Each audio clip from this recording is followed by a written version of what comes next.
Bamongaon part 1 आरो part 2 भाटिपारा ब्रेकेटआव लिरनाय जायो। बामोनगाव पार्ट 2 पार्ट 1 भाटिपारा बे गामिनिनो आं गावबुरा। थांनाय मास मोनसे बा देर माससोनि सिगां जोंनि गामियावनो एक्स एम मुस्रि बिस्राम नार्जारि न'खराव साननि अन्तत 12टाहालागै एक्स एम सानसुमा कंकन बसुमतारिया फैदोंमोन। बे फैनायनि खारना जाबाय मा बिटिएडिआव थानाय बा बिटिआरआव थानाय जिग्ला सिमामुरिया गामि बै गामिफोरखौ पार्सेन्टेज अनुजायै 70% खम ट्राइबेल जनगोष्ठीयाव थायोब्ला दानख'गोन क्षमताफोराव थांगोन होननानै बियो डिक्लेयार खालामनाय लोगो लोगो जोंबो माने बेवहाय उथ्राबल जानानै नुजाहैनानै बिनिफ्राय बेवहाय समस्याखौ समाधान खालामनोब्ला गावबुराफोरनिफ्राय सहि लानाय जागोन आरो बे प्रटेक्ट बेवहाय बेल' नङा बे एरिया बाय एरिया माने सिमामुरि ओनसोलनि गामिफोरनि गावबुराफोरनिफ्राय प्रत्येकजन गावबुरानिफ्रायनो सहि लानाय जागोन। होमबासो माने बे सहि लायोब्ला बेवहाय मोनसे बिबिसनायाव फैगोन होननानै बुंहैदों। बेनिफ्राय बे खोथाखौ बुंनाय लोगो लोगो जोंबो बयबो माने गावबुराफोरा सहि होनांगौ जाहैदों आरो बे सहि होनाया एक्सुवेलि बियो मिसाथैसो ओरैनो होननानै जों दा साननाय जादों। नङा बियो खारन जोङो माने उफुर महलानिफ्राय निश्चित भाबै मोननाय जायाखैमोन बेबादि माबाखौ संबादखौ जार फलत माने जोङो माने भुलबसत' सहि होदों। नाथाय बे जोंनि सहि होनाया दा खुनु माने नाम मात्रल' जायाखिसै जोङो दा थाङै थाङै एखेबारे जोंनि थाखायनो माने खैफोद गोनां मोनसे लामायावसो फैनाय बायदि जाहैदों दा नुजाहैदों। बे मिसलिया होनना जों साननाय जादों आरोखि दा। दाखालिसो आरोखि माने जोंथ' मिथियामोन तारिखखौबो मिथिया बारखौबो मिथिला जों दा गोसोआव गैला।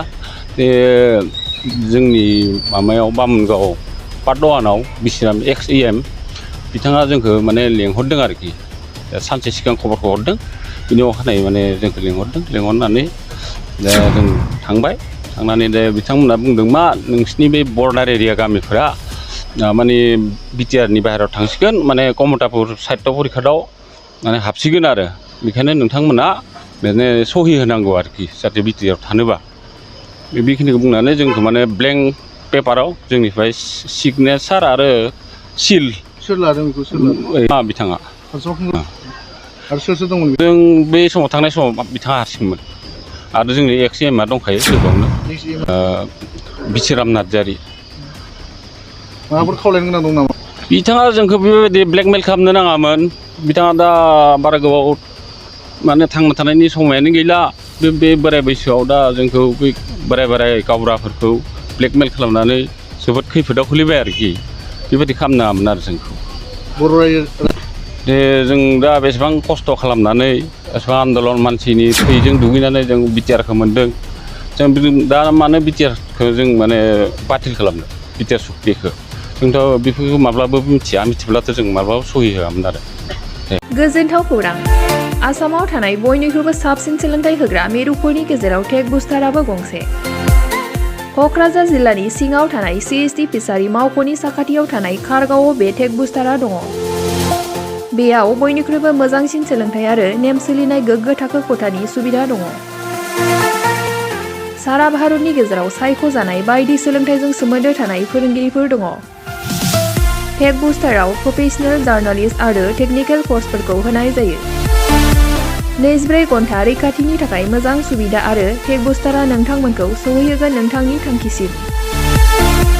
टेक बुस्टारा नोंथांनि सिमांखौ जाफुंसारनांगौनि थाखाय गांल' नङा साहस आरो गोहोबो होगोन। सोलोंथाइ लाखांनायनि उनाव 100% प्लेसमेन्टनि खाबु दङ। सोलोंनो गोसो गुदुं बिथांमोना 9395695095 जानबुं नाम्बाराव जगाजग खालामनो हागोन।